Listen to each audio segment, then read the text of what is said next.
ജീവമൊഴി കാൽവരിനാഥന്റെ സ്നേഹമൊഴി തിരുനിറത്താൽ ജീവനേകും യേശുനാഥന്റെ ജീവമൊഴി ജീവധാര ജീവധാര ജീവധാര.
ലോകേ അലഞ്ഞാലും ഞാൻ എന്നോടടുക്കുമേ, ലോകേ അലഞ്ഞാലും ഞാൻ എന്നോടടുക്കുമേ.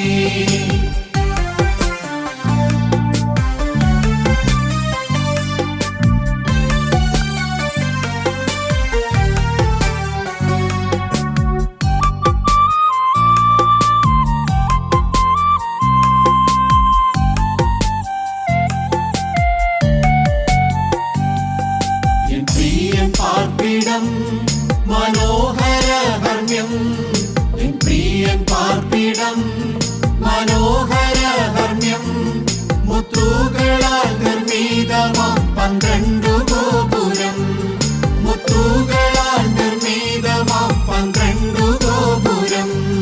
കണ്ടാനന്ദിച്ചിടാം നിത്യമായി വാണിടാം, കണ്ടാനന്ദിച്ചിടാം നിത്യമായി വാണിടാം.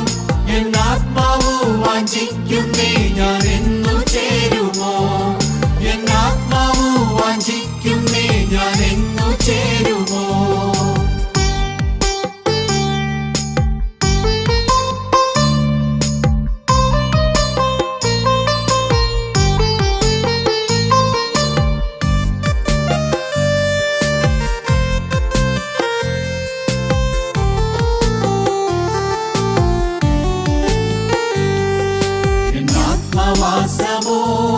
മൽപിതൃഗൃഹത്തിൽ എന്നാത്മവാസമോ, മൽപിതൃഗൃഹത്തിൽ പൊൻവാതിൽകൾ വിശ്വാസ കണ്ണുകൾക്കെത്ര ശോഭിതം, പൊൻവാതിൽകൾ വിശ്വാസ കണ്ണുകൾക്കെത്ര ശോഭിതം. ശുദ്ധരിൻ ശോഭനം അവകാശമാം ശാലേ, ശുദ്ധരിൻ ശോഭനം അവകാശമാം ശാലേ. പ്രാപിപ്പാനാഗ്രഹത്താൽ വാഞ്ചിക്കുന്നേ എന്നുള്ളം, പ്രാപിപ്പാനാഗ്രഹത്താൽ വാഞ്ചിക്കുന്നേ എന്നുള്ളം.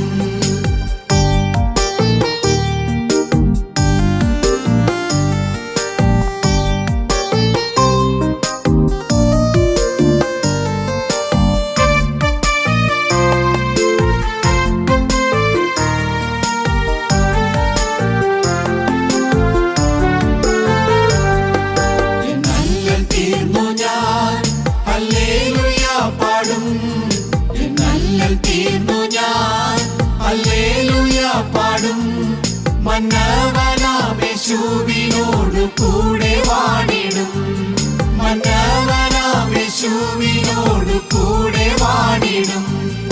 ഉയർപ്പിൻ ജീവനാൽ നിത്യജീവൻ നൽകും, ഉയർപ്പിൻ ജീവനാൽ നിത്യജീവൻ നൽകും. കർത്താവിനോടു കൂടെ നിത്യവാസമാമേ, കർത്താവിനോടു കൂടെ നിത്യവാസമാമേ. യേശുക്രിസ്തുവിൻ്റെ പരിശുദ്ധമായ നാമം മഹത്വപ്പെടുമാറാകട്ടെ. ദൈവം നിന്ന ശ്വാസം കൊണ്ട് നിലനിൽക്കുന്നവനാണ് മനുഷ്യൻ. ഒരു ചെറിയ ഇംഗ്ലീഷിലുള്ള ഒരു പദ്യത്തിൻ്റെ ഒരു 2 വരി പാടി കേട്ടിട്ടുണ്ട്. ഇപ്രകാരമാണത്: you only live once, but if you do it right, one is sufficient. You only live once. If you do it right, one is sufficient. മനുഷ്യൻ ഒരു പ്രാവശ്യം മാത്രമേ ഭൂമിയിൽ ജീവിക്കുന്നുള്ളൂ. 70-80 വർഷം നീളമുള്ള ഒരായുസ് മാത്രമേ മനുഷ്യനുള്ളൂ. പക്ഷേ ആ ഒരു പ്രാവശ്യത്തെ ജീവിതം ശരിയായിട്ട് ജീവിച്ചാൽ അത് മതി. മനുഷ്യന് ദൈവരാജ്യം പ്രാപിക്കാനും സമാധാന ജീവിതം നയിക്കുവാനും ദൈവത്തോടും മനുഷ്യരോടും ഇണങ്ങി സ്നേഹത്തോടെ ജീവിക്കാനും ആ ഒരു ജീവിതം മതിയെന്നാണ് ആ ചെറിയ വരികളുടെ അർത്ഥം. 1965 കാലഘട്ടത്തിൽ അമേരിക്ക റഷ്യ കോൾഡ് വാറിൻ്റെ കാലഘട്ടത്തിൽ എഴുതപ്പെട്ടതായ നോവലുകളാണ് ജെയിംസ് ബോണ്ട് നോവലുകൾ. അതിൽ ഒരു നോവലിൻ്റെ പേരാണ് U only leave twice. U only leave twice. 2 പ്രാവശ്യമേ മനുഷ്യൻ ജീവിക്കുന്നുള്ളൂ എന്ന്. അതിൻ്റെ അർത്ഥം ജനന ദിവസവും മരണ ദിവസവും മാത്രമേ മനുഷ്യൻ സുബോധമുള്ളവനുള്ളൂ എന്നാണ് അർത്ഥം.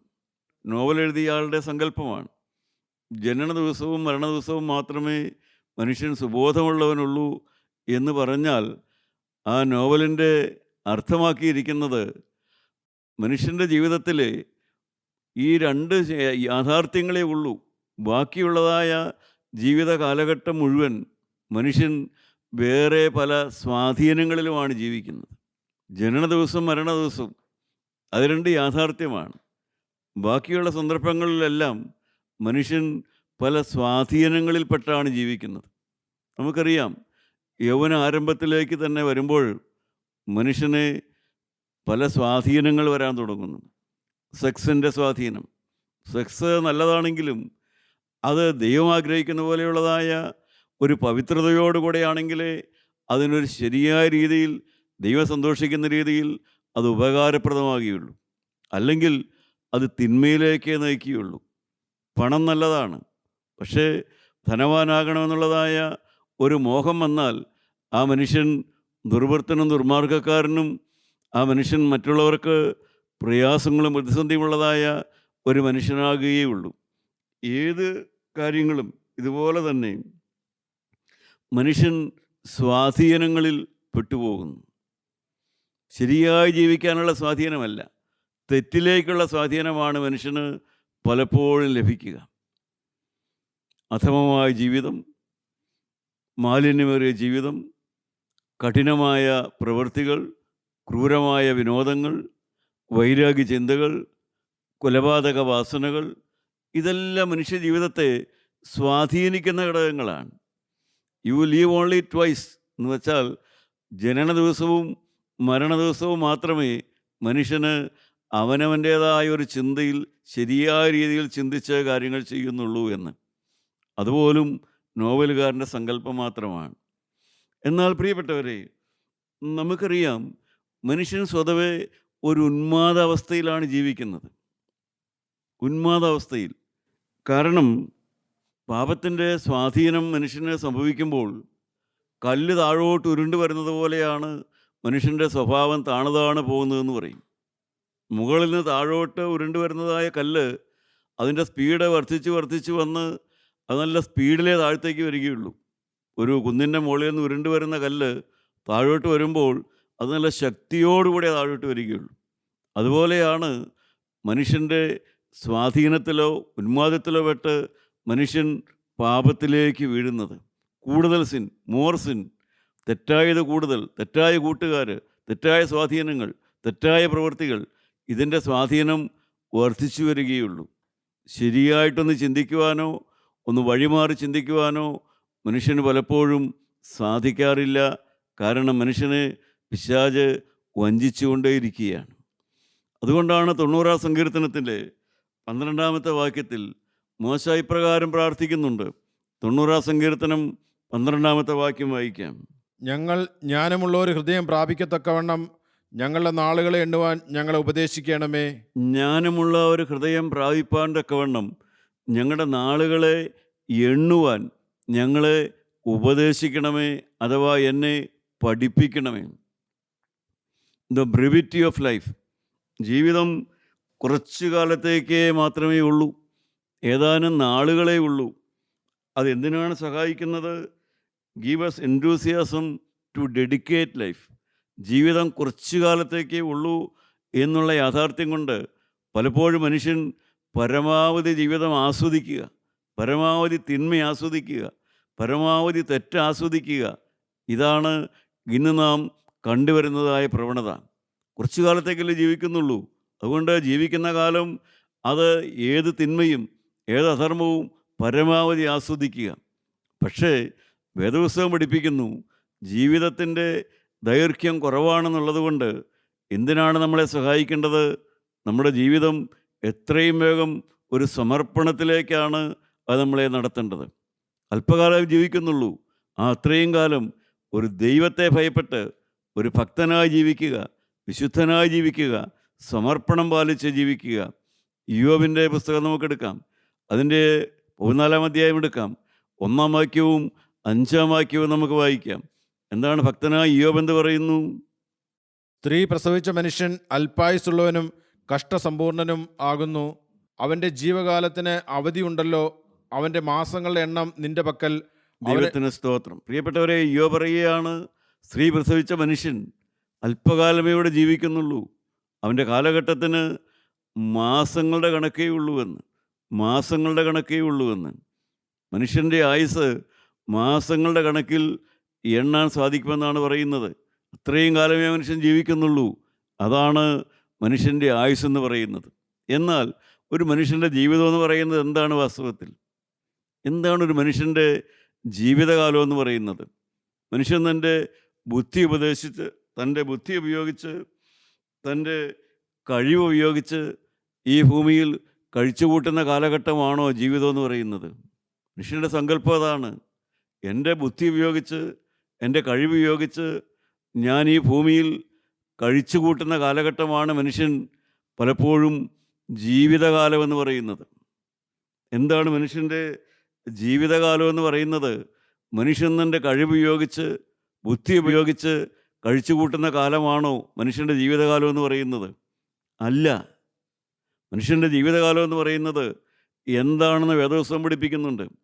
ഉൽപ്പത്തി പുസ്തകം 6-ാം അധ്യായത്തിൻ്റെ 3-ാമത്തെ വാക്യം വായിച്ചു നോക്കാം. മനുഷ്യൻ തൻ്റെ കഴിവ് ഉപയോഗിച്ച് ഈ ഭൂമിയിൽ പല തിന്മകൾ ചെയ്യാം, പല നന്മകളും ചെയ്യാം, പല കാര്യങ്ങൾ ചെയ്യാം. അങ്ങനെ അവൻ്റെ ബുദ്ധിയും കഴിവും സാമർഥ്യവും സ്വാധീനവും ഉപയോഗിച്ച് ഈ ഭൂമിയിൽ മനുഷ്യൻ ജീവിച്ച് അവന് ബോധിച്ചതുപോലെ നടക്കുന്ന കാലഘട്ടത്തിനല്ല ജീവിതം എന്ന് പറയുന്നത്. പിന്നെ എന്താണ് ജീവിതം എന്ന് പറയുന്നത്? ഉൽപ്പത്തി പുസ്തകം 6-ാം അധ്യായം 3-ാം വാക്യം വായിക്കാം. അപ്പോൾ യഹോവ, മനുഷ്യനിൽ എൻ്റെ ആത്മാവ് സദാകാലം വാദിച്ചുകൊണ്ടിരിക്കുകയില്ല.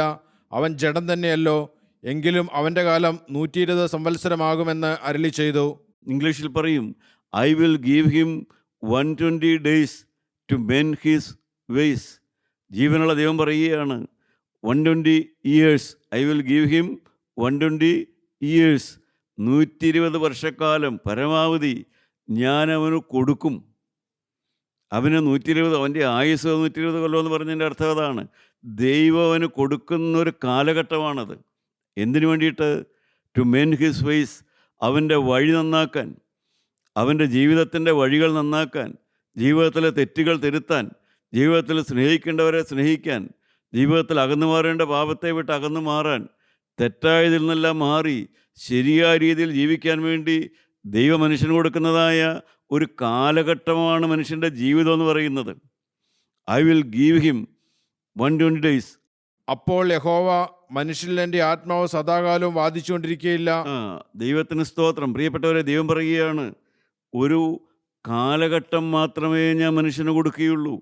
ഈ ഭൂമിയിൽ ജീവിക്കുന്ന ഏത് മനുഷ്യനും, രാജാവായാലും കൊള്ളാം, അവൻ ഭിക്ഷക്കാരനായാലും കൊള്ളാം, അവൻ പുരോഹിതനായാലും കൊള്ളാം, അവൻ അൽമായക്കാരനായാലും കൊള്ളാം, അവൻ ശാസ്ത്രജ്ഞനായാലും കൊള്ളാം, അവൻ ഒരു കഴിവില്ലാത്ത മനുഷ്യനായാലും കൊള്ളാം, ആണായാലും ശരി പെണ്ണായാലും ശരി, ദൈവം മനുഷ്യന് കൊടുക്കുന്നതായ ഒരു കാലഘട്ടത്തിൻ്റെ പേരാണ് മനുഷ്യൻ്റെ ജീവിതം എന്ന് പറയുന്നത്. അത് മനുഷ്യൻ്റെ ബുദ്ധി ഉപയോഗിച്ച്, മനുഷ്യൻ്റെ കഴിവുപയോഗിച്ച്, അവൻ്റെ മോഹപ്രകാരവും ആഗ്രഹപ്രകാരവും വെട്ടിപ്പിടിക്കാനും പകരം വീട്ടാനും പ്രതികാരം ചെയ്യാനും ആസ്വദിക്കാനും തുള്ളിച്ചാടാനും എല്ലാം വേണ്ടി കൊടുക്കുന്നതല്ല. മനുഷ്യന് ഒരു ആയുസ് കൊടുക്കുന്നതെന്ന് പറയുന്നത് അവൻ്റെ അടുത്ത ജീവിതത്തിന് വേണ്ടി, മരണം കഴിഞ്ഞുള്ളതായ ജീവിതത്തിന് വേണ്ടി, ആ ജീവിതം ദൈവത്തോടുകൂടെ ജീവിക്കുന്നതിന് വേണ്ടി ജീവനുള്ള ദൈവം നമുക്ക് തരുന്നതായ ഓപ്പർച്യൂണിറ്റി, അവസരത്തിൻ്റെ പേരാണ് ജീവിതം എന്ന് പറയുന്നത്. പ്രിയപ്പെട്ടവരെ, അതിൻ്റെ പേരാണ് ജീവിത കാലഘട്ടം എന്ന് പറയുന്നത്. അല്ലാതെ നമ്മുടെ ബുദ്ധി ഉപയോഗിച്ച് എന്തൊക്കെയോ ചെയ്യുന്നു, വീട് പണിയുന്നു, നല്ലതാണ്, കെട്ടിടങ്ങൾ പണിയുന്നു, വരുമാനം വർദ്ധിപ്പിക്കുന്നു, കൃഷി ചെയ്യുന്നു, എസ്റ്റേറ്റുകൾ ഉണ്ടാക്കുന്നു, ബിസിനസ് ചെയ്യുന്നു, എല്ലാം നല്ലതാണ്. പക്ഷേ ഈ ജീവിത കാലഘട്ടം എന്ന് പറയുന്നത് ബുദ്ധി മാത്രം ഉപയോഗിച്ച് ബുദ്ധിയുടെ കഴിവുകൊണ്ട് മാത്രം ജീവിക്കേണ്ടതല്ല. ജീവിത കാലഘട്ടം എന്ന് പറയുന്നത് അടുത്ത ജീവിതത്തിലേക്ക്, മരണം കഴിഞ്ഞുള്ള ജീവിതത്തിന് വേണ്ടിയുള്ളതായ ഒരു ഒരുക്കത്തിൻ്റെ കാലമാണത്. ആ ദൈവം തരുന്നതായ ഒരു ഓപ്പർച്യൂണിറ്റിയാണ്. അതിൻ്റെ പേരാണ് ജീവിതം എന്ന് പറയുന്നത്. പ്രിയപ്പെട്ടവരെ, ആ ജീവിതം നമ്മൾ എപ്രകാരം ഉപയോഗിക്കുന്നു? വരുവാനുള്ള ലോകത്തിന് വേണ്ടി ഒരുങ്ങിയാണോ നാം ജീവിക്കുന്നത്? അത് ലക്ഷ്യമാക്കിയാണോ ജീവിക്കുന്നത്? ആ ജീവിതം, നമ്മുടെ ജീവിത കാലഘട്ടം കുറച്ചു കാലം മാത്രം നാം ഈ ഭൂമിയിൽ ജീവിക്കുന്നു. ആ കാലഘട്ടം നാം എപ്രകാരം ചെലവഴിക്കുന്നു? ദൈവത്തിൻ്റെ വചനം, ജീവനുള്ള ദൈവത്തിൻ്റെ വചനം, ഈ വേദപുസ്തകത്തിന് മറ്റൊരു വിശേഷണം പറഞ്ഞ് ഞാൻ വായിച്ചിട്ടുണ്ട്. ദൈവഹിതപ്രകാരം ജീവിക്കാൻ ആഗ്രഹിക്കുന്നവരുടെ ആത്മാക്കൾക്കുള്ള സമീകൃത ആഹാരമാണ് വേദപുസ്തകമെന്ന്. ദൈവത്തിൻ്റെ ഹിതപ്രകാരം ജീവിക്കാൻ ആഗ്രഹിക്കുന്നവർക്കുള്ള ആത്മാവിൻ്റെ ആഹാരമാണ് വിശുദ്ധ വേദപുസ്തകമെന്ന്. ഈ ദൈവത്തിൻ്റെ വചനമാണ് ഒരു ഭക്തന്മാരുടെ ആഹാരമെന്ന് പറയുന്നത്. ഇതിലെ വചനമാണ്, ഇതിലെ കൽപ്പനകളാണ്, ഇതിലെ ഉപദേശങ്ങളാണ്, ഇതിലെ നിർദ്ദേശങ്ങളാണ്, ഇതിലെ പ്രത്യാശകളാണ്, ഇതിലെ വാഗ്ദത്തങ്ങളാണ് പ്രിയപ്പെട്ടവരെ ദൈവമക്കൾക്ക് ജീവിതത്തിൽ മുന്നോട്ട് പോകാനുള്ളതായ ധൈര്യവും ആവേശവും തരുന്നത്. നമ്മുടെ ജീവിതത്തിൽ ദൈവത്തോടുകൂടെ ജീവിക്കണമെന്നുള്ളതായ ഒരു ദാഹം നമുക്കുണ്ടായിട്ടുണ്ടോ? ഒരു ദാഹം. ഒരു മനുഷ്യൻ സർവ്വലോകവും നേടിയാലും തൻ്റെ ആത്മാവിനെ കളഞ്ഞാൽ എന്ത് പ്രയോജനം? ആ ചിന്ത ഹൃദയത്തിലുള്ളൊരു വ്യക്തിയാണോ നിങ്ങൾ? മുന്നമേ ദൈവത്തിൻ്റെ രാജ്യവും നീതി അന്വേഷിക്കുക, അതോടുകൂടെ എല്ലാം ലഭിക്കും. ആ ചിന്ത നിങ്ങളെ നയിക്കുന്നുണ്ടോ? ഞാൻ നിങ്ങൾക്ക് ഭവനമൊരുക്കാൻ പോകുന്നു, ഞാൻ നിങ്ങൾക്ക് ഭവനമൊരുക്കിയാൽ ഞാനിരിക്കുന്നിടത്ത് നിങ്ങളെ ഇരിക്കേണ്ടതിന് പിന്നെയും വന്ന് നിങ്ങളെ ചേർത്തുകൊള്ളും. പ്രിയപ്പെട്ട സഹോദരങ്ങളെ, ഈ ചിന്ത നിങ്ങളുടെ ഹൃദയത്തിലുണ്ടോ?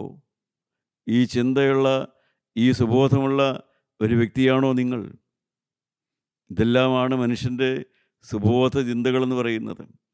മനുഷ്യൻ ഈ ഭൂമിയിൽ ജീവിക്കുന്ന ജീവിതകാലത്തെ സുബോധ ചിന്തകളാണ് ഞാൻ ഈ പറഞ്ഞതെല്ലാം. എല്ലാം നേടിയാലും, ഈ ഭൂമിയിൽ സർവ്വലോകവും നേടിയാലും ആത്മാവിനെ കളഞ്ഞാൽ എന്ത് പ്രയോജനം? കർത്താവായ യേശു എനിക്ക് ഭവനമൊരുക്കാൻ പോയിരിക്കുന്നു, അവൻ തിരിച്ചു വരുമ്പോൾ ഞാൻ അവനോടുകൂടെ ആയിത്തീരുന്നതായ ഒരവസ്ഥ. പ്രിയപ്പെട്ടവരെ, ഒരു സമാധാനമുള്ള ജീവിതം ദൈവം നിങ്ങൾക്ക് തന്നിട്ടുണ്ടോ? അതോ ജീവിതത്തിൽ പ്രയാസങ്ങളും ബുദ്ധിമുട്ടുകളും ഉണ്ടോ? നമ്മുടെ ജീവിതം എന്ന് പറയുന്നത് ദൈവം തരുന്ന ഒരു ശ്വാസം കൊണ്ട് നിലനിൽക്കുന്നതാണ് മനുഷ്യൻ. ഉൽപ്പത്തി പുസ്തകം 2-ാം അധ്യായം 7-ാമത്തെ വാക്യം നമുക്ക് വായിക്കാം. യഹോവയായ ദൈവം നിലത്തെ പൊടികൊണ്ട മനുഷ്യനെ നിർമ്മിച്ചിട്ട് അവൻ്റെ മൂക്കിൽ ജീവശ്വാസമൂതി മനുഷ്യൻ ജീവനുള്ള ദേഹിയായി തീർന്നു. ജീവനുള്ള ദൈവം മനുഷ്യനെ സൃഷ്ടിച്ചിട്ട് അവൻ്റെ മൂക്കിൽ ജീവശ്വാസമൂതി. ഒരു ശ്വാസം, അതാണ് മനുഷ്യൻ, അതാണ് നാം ഓരോരുത്തരും. ദൈവം മൂക്കിലേക്ക് ഊതിയ ഒരു ശ്വാസം, അന്ന് മുതൽ മനുഷ്യൻ ജീവനുള്ളവനായിത്തീർന്നു. ഇതാണ് മനുഷ്യൻ്റെ ഉൽപ്പത്തി എന്ന് പറയുന്നത്. മനുഷ്യൻ്റെ ജന്മമെന്ന് പറയുന്നത് അവിടെയാണ്. മൂക്കിലേക്ക് ദൈവമെന്ന് ഒരു ശ്വാസം ഊതിത്തരുന്നു. അന്ന് മുതൽ മനുഷ്യൻ ജീവിക്കാൻ തുടങ്ങുകയാണ്. ആദാമിൻ്റെ മൂക്കിലേക്ക് ദൈവം ഒന്ന് ഊതി, അന്ന് മുതൽ ആദാം ജീവിക്കാൻ തുടങ്ങി. അവൻ ജീവിക്കുന്ന ഭൂമിയിൽ ജീവിക്കേണ്ടതിന് വേണ്ടിയുള്ളതായ ഒരു ശരീരവും ദൈവം അവന് കൊടുത്തു. എന്നാൽ ഈ മനുഷ്യൻ്റെ അവസ്ഥ എന്താണ്? 1 കൊരിന്ത്യർ 15:45 മുതൽ ഈ മണ്ണായ മനുഷ്യൻ്റെ അടുത്ത അവസ്ഥ എന്താണ്? ഒന്നാം മനുഷ്യനായ ആദാം ജീവനുള്ള ദേഹിയായി തീർന്നു എന്ന് എഴുതിയിരിക്കുന്നുവല്ലോ. ഒടുക്കത്തെ ആദാം ജീവിപ്പിക്കുന്ന ആത്മാവായി, എന്നാൽ ആത്മീയമല്ല, പ്രകൃതമത്രേ ഒന്നാമത്തേത്. ദൈവത്തിന് സ്തോത്രം. പ്രിയപ്പെട്ടവരെ, ഒന്നാമത്തെ മനുഷ്യൻ്റെ മൂക്കിൽ ജീവശ്വാസം ഊതി ഒന്നാമത്തെ ആദാം, അവനൊരു ശരീരം ദൈവം കൊടുത്തു. എന്നാൽ അപ്പോസ്തലൻ പറയുകയാണ്, ഈ ശരീരത്തോടുകൂടെ നാം ഈ ഭൂമിയിൽ കുറേ കാലം ജീവിച്ച് ഇല്ലാതായി പോവുകയല്ല. ഒടുക്കത്തെ ആദാം. ആരാണ് ഒടുക്കത്തെ ആദാം എന്നിവിടെ പറഞ്ഞിരിക്കുന്നത്? ഉയർത്തെഴുന്നേറ്റ കർത്താവായ യേശു ക്രിസ്തു. ആ യേശുവിൻ്റെ ജീവനാണ് നമുക്ക് തന്നിരിക്കുന്നത്. പുനരുത്ഥാനത്തിൻ്റെ ജീവനാണ് നമ്മുടെ ഉള്ളിലേക്ക് ദൈവം തൻ്റെ വാഗ്ദത്തപ്രകാരം തരുന്നത്. പുനരുത്ഥാനത്തിൻ്റെ ജീവനാണ്, ക്രിസ്തുവിൻ്റെ പുനരുത്ഥാനം. പുനരുത്ഥാനം ചെയ്ത യേശുവിന് ജീവനുള്ള ദൈവം ഒരു പുനരുത്ഥാന ശരീരം കൊടുത്തു. ദൈവമക്കളെ, നമുക്കും മരണം കഴിയുമ്പോൾ ജീവനുള്ള ദൈവം ഒരു പുനരുത്ഥാന ശരീരം തരും. ആ പുതിയ ശരീരത്തോടുകൂടെ നാം പുതിയ വാനഭൂമിയിൽ ജീവിക്കുമെന്നുള്ളതാണ് ദൈവത്തിൻ്റെ വാഗ്ദത്തം എന്ന് പറയുന്നത്. എത്ര ശ്രേഷ്ഠമായ ഒരു ഭാവിയാണ് നമ്മുടെ മുമ്പിൽ വെച്ചിരിക്കുന്നത്. ഇവിടെ കഷ്ടമുണ്ട്, ഇവിടെ രോഗമുണ്ട്, ഇവിടെ ദുഃഖമുണ്ട്, ഇവിടെ ദാരിദ്ര്യമുണ്ട്, ഇവിടെ വേർപാടുണ്ട്, ഇവിടെ പരിഹാസമുണ്ട്, ഇവിടെ നിന്ദയുണ്ട്. ഈ ആദാമിൻ്റെ ശരീരത്തോടുകൂടെ നാം ജീവിക്കുമ്പോൾ ഇതെല്ലാം നാം അനുഭവിക്കേണ്ടി വരുന്നു. എന്നാൽ പുനരുത്ഥാനം ചെയ്ത ക്രിസ്തുവിൻ്റെ ആ ജീവനാണ് ഒരു വിശ്വാസിയുടെ ഉള്ളിലേക്ക് ദൈവം പറഞ്ഞു കൊടുക്കുന്നത്. അവൻ്റെ മരണം കഴിയുമ്പോൾ ഒരു പുതിയ ശരീരത്തോടുകൂടെ നാം പുതിയ വാനഭൂമിയിൽ ജീവിക്കാൻ വേണ്ടിയാണ് ദൈവം നമ്മുടെ മൂക്കിലേക്ക് ജീവശ്വാസം ഊതിയത്. ആദാമിൻ്റെ മൂക്കിലേക്ക് ദൈവം ജീവശ്വാസം ഊതിയത് ഈ ഭൂമിയിൽ മാത്രം ജീവിക്കാൻ വേണ്ടിയിട്ടല്ല. കർത്താവായ യേശുവിൻ്റെ ജീവൻ, പുനരുത്ഥാനത്തിൻ്റെ ജീവൻ വിശ്വാസികളുടെ ഹൃദയത്തിലേക്ക് ദൈവം തരികയാണ് ചെയ്യുന്നത്. ആ ജീവൻ നമുക്ക് പുതിയ ശരീരം തരുന്നു. നാം പുതിയ ലോകത്ത് ക്രിസ്തുവിനോടുകൂടെ ജീവിക്കുന്നു. എൻ്റെ പ്രിയപ്പെട്ടവരെ, എത്ര ശ്രേഷ്ഠമായൊരു ഭാവിയാണ് നമ്മുടെ മുമ്പിലുള്ളത്. അതുകൊണ്ടാണ് കർത്താവ് പറഞ്ഞത്, ഈ ലോകത്തിലെ കഷ്ടങ്ങൾ സാരമില്ല എന്ന് എണ്ണുവീൻ. ഈ ലോകം കഴിയും പ്രിയപ്പെട്ടവരെ, ഈ കാണുന്നതെല്ലാം മാറും. ഈ രോഗമുള്ള ശരീരം, ഈ ഊനമുള്ള ശരീരം, ഈ അംഗഭംഗമുള്ള ശരീരം, ഇതിനെല്ലാം പകരം ഒരു പുതിയ ശരീരത്തോടുകൂടെ, ഉയർത്തെഴുന്നേറ്റ കർത്താവിൻ്റെ ശരീരത്തോടുകൂടെ നാം പുതിയ വാനഭൂമിയിൽ ജീവിക്കാൻ വിളിക്കപ്പെട്ടവരാണ്. നമ്മുടെ മൂക്കിൽ ദൈവം ജീവശ്വാസം ഒരിക്കൽ ഊതിയിട്ടുണ്ട്. ജീവശ്വാസം ഊതിയിട്ടുണ്ട്. ആ ദൈവം തന്ന ജീവൻ നാം നഷ്ടപ്പെടുത്തരുത്. ആ ദൈവം തന്ന ജീവൻ, ക്രിസ്തുവിൻ്റെ പുനരുത്ഥാനത്തിൻ്റെ ശക്തി നമ്മളിലേക്ക് തരുന്നതിന് വേണ്ടിയാണ് നമ്മളെ ദൈവം ഈ ഭൂമിയിൽ അവസരം നിർത്തിയിരിക്കുന്നത്. നമ്മുടെ മുമ്പിൽ വച്ചിരിക്കുന്നത് അതിശ്രേഷ്ഠമായൊരു ജീവിതമാണ്. കളഞ്ഞു കുളിക്കല്ലേ പ്രിയപ്പെട്ടവരെ. വീണ്ടും ജീവനുള്ള ദൈവം മനുഷ്യനിലെ ജീവശ്വാസം ഊതിയെ നമുക്ക് വായിക്കാൻ സാധിക്കും. യെഹെസ്കേൽ പ്രവാചകൻ്റെ പുസ്തകം 37-ാം അധ്യായം എടുക്കാം. യെഹെസ്കേൽ 37-ാം അധ്യായത്തിൻ്റെ 7, 9, 12 വാക്യം നമുക്ക് വായിച്ചു നോക്കാം. എന്നോട് കൽപ്പിച്ചതുപോലെ ഞാൻ പ്രവചിച്ചു. ഞാൻ പ്രവചിച്ചുകൊണ്ടിരിക്കുമ്പോൾ ഒരു മുഴക്കം കേട്ടു. ഉടനെ ഒരു ഭൂകമ്പമുണ്ടായി.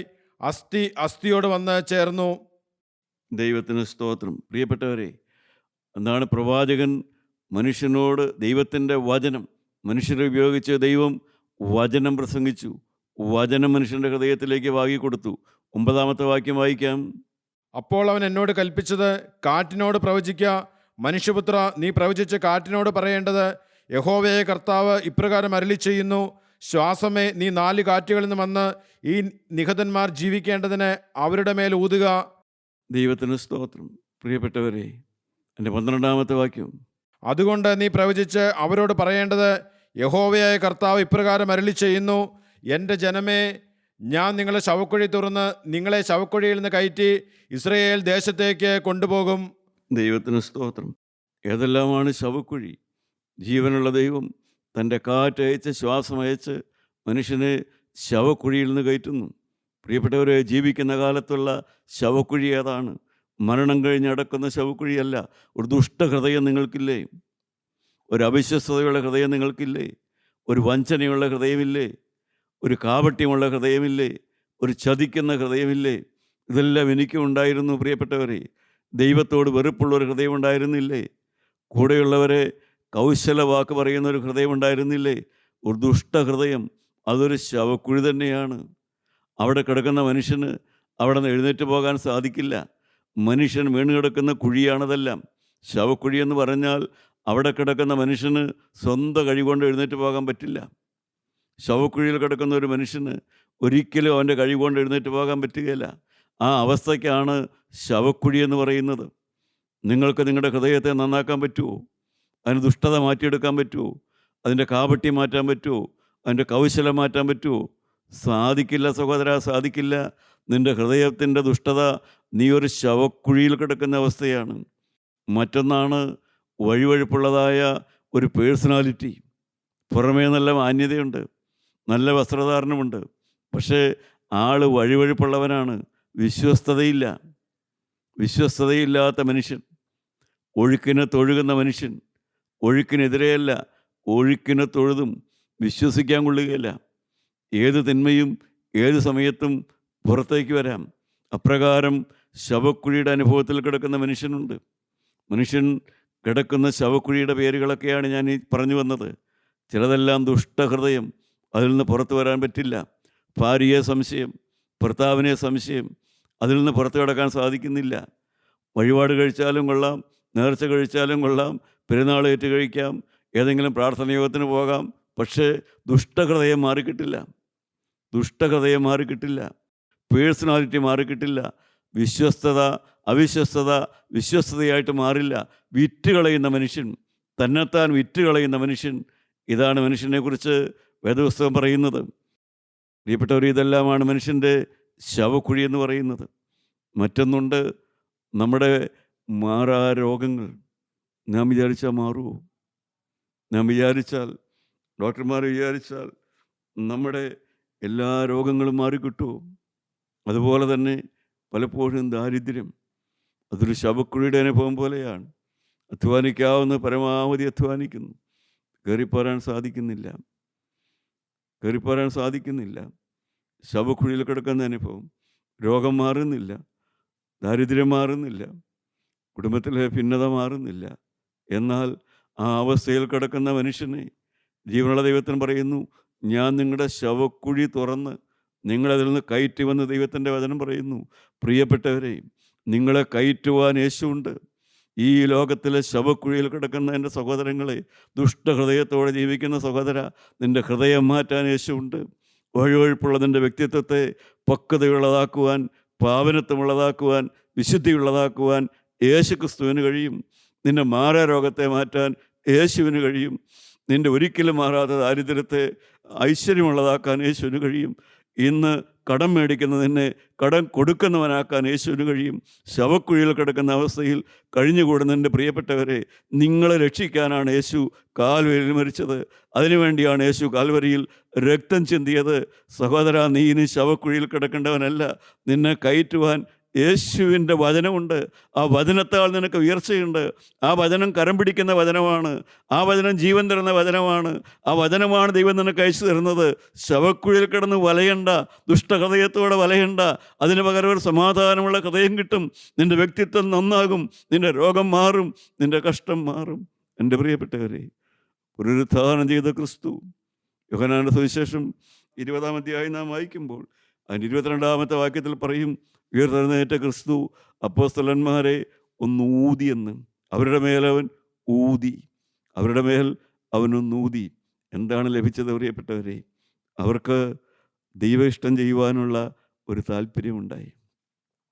അവർ പരിശുദ്ധാത്മാവിനെ പ്രാപിച്ചു. പിന്നെയും കാത്തിരിക്കാനുള്ള മനസ്സുണ്ടായി. ക്രിസ്തുവിൻ്റെ ആശ്വാസം അവരിലേക്ക് ലഭിച്ചപ്പോൾ ദൈവ ഇഷ്ടപ്രകാരം ജീവിക്കാൻ അവർക്ക് താല്പര്യമുണ്ടായി. ഞാനിവിടെ നിർത്തട്ടെ പ്രിയപ്പെട്ടവരെ. ജീവനുള്ള ദൈവം ശ്വാസം പകർന്നു, ജീവൻ തന്നു. ജീവനുള്ള ദൈവം കൊടുങ്കാറ്റ് പോലെ വചനം തന്നു, ശവക്കുഴി തുറന്നു. ജീവനുള്ള ദൈവം അവരുടെ മേലൊന്നൂതി. അവർ ദൈവ ഇഷ്ടപ്രകാരം ജീവിക്കാൻ മനസ്സുള്ളവരായി തീർന്നു. നമ്മുടെ തലകളെ നമുക്ക് വണക്കാം. പ്രിയപ്പെട്ടവരെ, ശ്വാസമാണ്, ദൈവത്തിൻ്റെ ശ്വാസമാണ് നാം നിലനിൽക്കുന്നതിൻ്റെ അടിസ്ഥാനം. You live only once. പ്രാവശ്യത്തെ ജീവിതം കൊണ്ട് നമുക്ക് കിട്ടുന്നതാണ് നിത്യജീവൻ. ദൈവത്തിൻ്റെ പരിശുദ്ധാത്മാവ്, ക്രിസ്തുവിൻ്റെ ആത്മാവ്, സമാധാനത്തിൻ്റെ ആത്മാവ്, ദൈവത്തിൻ്റെ വചനം നമ്മുടെ ജീവിതത്തെ പണിതെടുക്കട്ടെ. നമുക്ക് ധൈര്യമായി നിൽക്കാം, നമുക്ക് പ്രത്യാശയോടെ ഇരിക്കാം, കർത്താവിൻ്റെ മുമ്പിലേക്ക് വരാം, സമർപ്പണമെടുക്കാം. യേശുവേ, ഞാനിതാ കടന്നു വരുന്നു. നസ്രായനായ യേശുവേ, എൻ്റെ മൂക്കിൽ ജീവശ്വാസമൂതി യേശുവേ, എനിക്ക് ഇനിയും ദൈവ ഇഷ്ടപ്രകാരം ജീവിക്കാൻ അന്ന് അപ്പോസ്തലന്മാരുടെ മേൽ ഊതിയതുപോലെ എൻ്റെ മേലും ജീവൻ പകരണമേ. എൻ്റെ ശവക്കുഴിയിൽ നിന്ന്, എൻ്റെ നിരാശക്കുഴിയിൽ നിന്ന്, എൻ്റെ ദുഷ്ടഹൃദയത്തിൽ നിന്ന്, ഈ രോഗക്കടക്കയിൽ നിന്ന് എന്നെ ഒന്ന് കരകയറ്റണമേ. ഞാൻ വിശ്വസിക്കുന്നു, ഞാൻ ആശ്രയിക്കുന്നു. യേശു മൂലം പ്രാർത്ഥിക്കുന്നു. കൃപയോട് കേട്ട് ഉത്തരം തരുമാറാകണമേ. ആമീൻ.